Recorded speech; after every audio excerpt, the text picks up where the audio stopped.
എന്റെ പ്രിയമുള്ളവരെ, അല്ലാഹുവിന്റെ പ്രവാചകൻ അവിടെന്ന് പറഞ്ഞു തരികയാ, മാതാപിതാക്കളെ വേദനിപ്പിക്കുന്ന മക്കള് ഉമ്മാനെ തല്ലണമെന്നില്ല, ഉമ്മാനെ വീട്ടിൽ നിന്ന് അടിച്ചിറക്കണമെന്നില്ലോ, ഉമ്മാനെ കണ്ണുനീര് കുടിപ്പിക്കണമെന്നില്ലോ.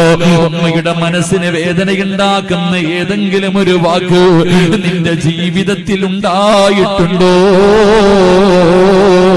മാതാപിതാക്കളെ വേദനിപ്പിക്കുന്ന മക്കള്, മോനെ മരണത്തിന്റെ ശേഷമല്ലടോ, ഖബറിന്റെ അകത്തല്ലോ, പരലോകത്തല്ലോ, മീസാനിലല്ല, സിറാത്തിലല്ല, നരകത്തിലല്ലോ. അല്ലാഹുവിന്റെ റസൂല് പറയുന്നു, സ്വഹാബാ, മാതാപിതാക്കളെ വേദനിപ്പിക്കുന്ന മക്കൾക്ക് ഈ ദുനിയാവിൽ വെച്ച് തന്നെ അല്ലാഹു 3 ശിക്ഷ കൊടുക്കുമെന്ന് നബി മുഹമ്മദ് മുസ്തഫ സല്ലല്ലാഹു അലൈഹി വസല്ലമ തങ്ങൾ പറയുകയാ, മാതാപിതാക്കളെ വേദനിപ്പിക്കുന്നവന് മരണത്തിന് ശേഷമല്ലടാ പൊന്നുമോര്, മരണത്തിന് ശേഷമല്ല പെങ്ങള്, ഈ ദുനിയാവിൽ വെച്ച് നിന്റെ കണ്ണടയുന്നതിന് മുമ്പ് അല്ലാഹു നിനക്ക് 3 ശിക്ഷ തരുമെന്ന് നബി മുഹമ്മദ് മുസ്തഫ.